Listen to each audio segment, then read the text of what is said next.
اپنے مسائل کو حل کرنے کے لیے سبسکرائب کریں آپ کے مسائل کا حل۔ کئی سال کے سجدہ تلاوت واجب ہوں تو کیسے ادا کریں؟ اگر کسی شخص نے پچھلے 8 سالوں سے اب تک لا علمی کی وجہ سے سجدہ تلاوت ادا نہ کیا ہو تو اس کے لیے کیا حکم ہوگا؟ محمد عرفان اعظم گڑھ۔ بھائی سارے سجدے کر لے، کتنا ٹائم لگتا ہے؟ اندازہ لگا لے کتنے سجدے واجب ہوں گے، زیادہ 500 ہوں گے، 1000 ہوں گے، 1500 ہوں گے، تو کیا ہے اس میں؟ روزانہ ہر نماز کے ساتھ تھوڑے تھوڑے کرتا رہے، لیکن نمازوں کے بعد مسجد میں سجدہ کرنا مکروہ ہے کیونکہ لوگ اس کو پھر سنت عمل سمجھتے ہیں۔ تو گھر میں آپ روزانہ کر لیں، 10 کر لیں، 20 کر لیں، 30 کر لیں اور ڈائری میں نوٹ کرتے چلے جائیں۔ سجدے میں زمین سے کتنا سر لگائیں؟ سجدے میں سر کو زمین سے کتنا لگائیں تو سجدہ ادا ہو جاتا ہے؟ کیا زور سے لگانا ضروری ہے یا آرام سے لگانے سے بھی سجدہ ادا ہو جائے گا؟ خرم شہزاد انڈیا سے۔ اتنا لگائیں کہ زمین کی تھوڑی سی سختی محسوس ہو، بس زیادہ زور دباؤ ڈالنا ضروری نہیں ہے۔ بعض لوگوں نے ہلکا سا رکھا ہوا ہوتا ہے، بس ہلکا سا ٹچ کر رہے ہوتے ہیں، تو یہ صحیح نہیں ہے، خلاف سنت ہے۔ جیسے آپ گدے پہ سجدہ کر رہے ہیں یا روئی کے اس پہ، تو آپ کو پھر تو زیادہ دبانا پڑے گا سر کو تاکہ تھوڑی سی سختی محسوس ہو۔ تو اتنا کہ ہلکی سی زمین کی سختی محسوس ہو جائے، اتنا کافی ہے۔ صرف ٹچ کرنا نہیں ہے کہ آپ کا سر زمین سے ہلکا سا ٹچ ہو جائے، یہ خلاف سنت ہے۔ عصر کے بعد سجدہ تلاوت کا حکم۔ عصر کے بعد تلاوت کرتے ہوئے آیت سجدہ آ جائے تو کیا سجدہ تلاوت کر سکتے ہیں؟ ریان محمد عادل لکھنؤ سے۔ زیادہ تر لوگ انڈیا سے سوال پوچھتے ہیں۔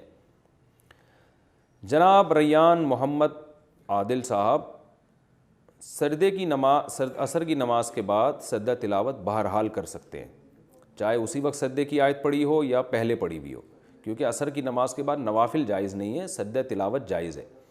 البتہ جب مکروہ وقت شروع ہو جاتا ہے، جو انڈیا پاکستان میں سورج غروب ہونے سے 15 منٹ پہلے، تو اس مکروہ وقت میں پھر آپ کے لیے سجدہ تلاوت بھی جائز نہیں ہے۔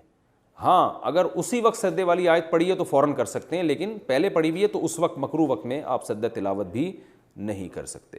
نماز میں سجدہ تلاوت کے بعد قراءت کیسے شروع کریں؟ کیا نماز میں سجدہ تلاوت سے اٹھنے کے بعد تسمیہ پڑھ کر تلاوت شروع کریں گے یا بغیر تسمیہ پڑھے؟ آمنہ صاحبہ، سجدہ تلاوت جب نماز میں کرتے ہیں نا تو اٹھنے کے بعد بغیر بسم اللہ کے جہاں سے چھوڑا ہے وہیں سے شروع کر دیں۔ البتہ اگر کوئی نئی سورت شروع ہو رہی ہے تو پھر بسم اللہ پڑھنی چاہیے۔ فجر سے پہلے نوافل پڑھ سکتے ہیں، فجر کی نماز کے بعد کوئی نفل نہیں پڑھ سکتے، صرف قضا نماز پڑھ سکتے ہیں۔ لیکن کیا فجر کا وقت داخل ہونے کے بعد فجر کی نماز سے پہلے کوئی نفل پڑھ سکتے ہیں، جیسے تحیۃ الوضو وغیرہ؟ امت اللہ صاحبہ شکارپور سے۔ دیکھیے تہجد کا وقت جب ختم ہوتا ہے تو پھر اشراق تک رسول اللہ صلی اللہ علیہ وسلم سے صرف فجر کی 2 سنتیں اور 2 فرض پڑھنا ثابت ہے، حالانکہ آپ صلی اللہ علیہ وسلم نوافل پر، نماز پہ بہت حریص تھے۔ تو اس سے علماء نے استدلال کیا ہے کہ نبی اتنے زیادہ نماز پہ حریص ہونے کے باوجود، اتنا زیادہ آپ کو نماز کا شوق تھا، اس کے باوجود آپ صلی اللہ علیہ وسلم نے صرف 2 سنتیں اور 2 فرض پڑھی ہیں۔ تو علماء کہتے ہیں اس سے پتہ چلتا ہے کہ صرف یہی پڑھی جائیں گی، اس کے علاوہ پڑھنا مکروہ ہے، ناپسندیدہ ہے۔ تو جب صبح صادق کا وقت شروع ہو جائے تو آپ پھر کوئی نوافل نہیں پڑھ سکتے سوائے فجر کی 2 سنتوں کے۔ البتہ وہ نوافل جن کا کوئی سبب ہو، جیسے کسی نے وضو کیا ہے تو تحیۃ الوضو پڑھنا، یا مسجد میں داخل ہوا تو تحیۃ المسجد پڑھنا، تو یہ امام شافعی اور دوسرے امام احمد بن حنبل کے نزدیک تو یہ جائز ہے، لیکن امام ابو حنیفہ کے نزدیک، یعنی حنفیہ کے نزدیک، یہ بھی جائز نہیں ہے، کیونکہ وہ کہتے ہیں یہ بھی نوافل ہیں۔ تو یہ جو حدیث میں آتا ہے جب تم میں سے کوئی مسجد میں داخل ہو تو بیٹھنے سے پہلے 2 رکعت پڑھے، یا وضو کرے تو 2 رکعت پڑھے، تو یہ جو حدیث میں آتا ہے وہ کہتے ہیں اس سے وہ اوقات مراد ہیں جن میں نوافل پڑھنا مکروہ نہیں ہے۔ تو چونکہ فجر کی 2 سنتوں کے علاوہ نبی سے اور کچھ نماز ثابت نہیں ہے، تو اس لیے نہ اس میں تحیۃ المسجد پڑھی جائے گی، نہ تحیۃ الوضو حنفیہ کے نزدیک، اور عرب علماء کے نزدیک پڑھی جائے گی۔ تو اس لیے کہا جاتا ہے کہ ایک فقہ کو فالو کریں اور پھر سارے اسی کے مسائل پر عمل کریں اور دوسرے پر طنز و تشنیع نہ کریں۔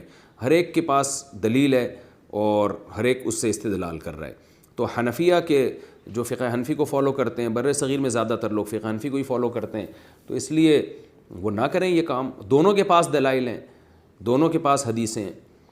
تو البتہ نبی سے بہرحال صراحتاً یہ ثابت نہیں ہے کہ آپ صلی اللہ علیہ وسلم نے صبح صادق کے بعد تحیۃ الوضو پڑھی ہو یا تحیۃ المسجد پڑھی ہو. آپ نے کبھی، آپ سے صرف 2 رکعت سنت موقدہ پڑھنا ثابت ہے. ہاں اس سنت میں ہی تحیۃ الوضو کی نیت کی جا سکتی ہے، تحیۃ المسجد کی نیت بھی کی جا سکتی ہے. آپ جب مسجد میں آئے تو آتے ہی فجر کی 2 سنتیں جو آپ پڑھیں گے تو اسی میں تحیۃ الوضو کی نیت بھی کر لیں، تحیۃ المسجد کی نیت بھی کر لیں، تو ایک تیر سے 3 شکار ہو جائیں گے، ثواب ملے گا آپ کو. سجدے میں استغفار پڑھنے کا حکم. کیا سجدے میں تسبیح کے ساتھ استغفر اللہ پڑھ سکتے ہیں؟ عابد صاحب پشاور سے. جی پڑھ سکتے ہیں، کوئی حرج نہیں ہے.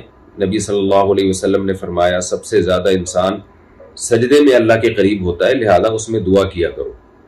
تو اس لیے سجدے میں کوئی بھی دعا مانگی جا سکتی ہے، لیکن وہ دعائیں جو کلام الناس کے مشابہ نہ ہو، عام لوگوں کے کلام کے مشابہ نہ ہو. پتہ چلا آپ سجدے میں جا کے آپ نے اللہ تعالیٰ سے گاڑیاں مانگنا شروع کر دی، اور اللہ تعالیٰ سے کہ آپ کا رشتہ اٹکا ہوا تھا وہ مانگنا شروع کر دیا آپ نے کہ اللہ لڑکی کے ابا راضی ہو جائیں، لڑکے کے ابا راضی ہو جائیں. یہ چیزیں آپ نے، تو یہ لوگوں کے کلام جہاں مشابہت ہوگی نا، وہ چیز نماز میں جائز نہیں ہے. تو ہاں اس لیے یعنی الفاظ وہی الفاظ جو قرآن و سنت سے ثابت ہیں، وہ الفاظ سے دعا مانگ سکتے ہیں اور استغفار بھی. البتہ بہتر یہ ہے کہ فرض نماز کے سجدے میں سبحان ربی الاعلیٰ ہی پڑھا جائے، اس کے علاوہ کچھ نہ پڑھا جائے، بہتر یہی ہے. جمعہ میں کندھے پھلانگ کر جانا. جمعہ کے دن سے متعلق یہ بات کہی جاتی ہے کہ مسجد میں کسی کو پھلانگ کر آگے نہیں جانا چاہیے. اگر اگلی صفوں میں جگہ خالی ہو تو اسے کیسے پر کریں؟ عبید احمد انڈیا سے. جی حدیث میں صراحتاً اس سے منع کیا گیا ہے، اور خاص طور پر جمعہ کی نماز کے بارے میں منع کیا گیا ہے کہ لوگوں کے کندھے پھلانگ کے آگے مت جائے انسان. تو اور اس حدیث کا مطلب یہ ہے کہ جس نے اگلی صف میں جگہ لینی ہے اسے چاہیے کہ پہلے سے ہی آگے بیٹھ جائے، تو تاکہ کندھے پھلانگنے کی نوبت نہ آئے. پھر بھی اگر اگلی صف میں جگہ خالی اور پیچھے والے لوگ آگے جانے کے لیے تیار ہی نہ ہو رہے ہوں تو کندھے پھر بھی نہیں پھلانگنا چاہیے، کیونکہ یہ حدیث میں منصوص ہے، بالکل ممانعت ہے. تو ہونا یہ چاہیے کہ 2 آدمیوں کے کندھوں پہ ہاتھ رکھیں، ان کو ذرا عزت کے ساتھ کہہ دیں بھائی تھوڑا سا سائڈ پہ ہو جائیں تاکہ مجھے گزرنے کی جگہ مل جائے. تو میرا خیال ہے اتنا ڈھیٹ کوئی نہیں ہوتا کہ پھر بھی جگہ نہ دے، پھر تو جگہ دے ہی دیتے ہیں. تو اتنا کافی ہے، آپ اس کو تھوڑا سا اشارہ کر دیں، تھوڑا کندھوں پہ ہاتھ رکھ دیں، لوگ جگہ دے دیتے ہیں اور اس سے پھر آپ آگے نکل جائیں، پھلانگے نہیں کندھے. سجدہ تلاوت کے بعد سلام پھیرنا. اگر سجدہ تلاوت میں سجدہ سے اٹھنے کے بعد سلام پھیر دیں تو کیا سجدہ سہو لازم ہو جائے، کیا سجدہ سہو ہو جائے گا؟ عبد الرحمن فیصل آباد سے.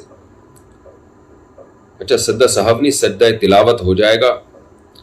سجدہ تلاوت میں سجدہ کرنا لازم ہے. اگر کسی نے سجدہ کر لیا تو سلام پھیرے نہ پھیرے اس سے کوئی فرق نہیں پڑتا، لیکن سلام پھیرنا نہیں چاہیے کیونکہ سلام جو ہے وہ نماز سے نکلنے کے لیے. تو اگر کسی نے پھیر لیا تو بھی ٹھیک ہے، لیکن خلاف سنت ہے. بس آپ سجدہ کریں اور اللہ اکبر کہہ کے اٹھ جائیں.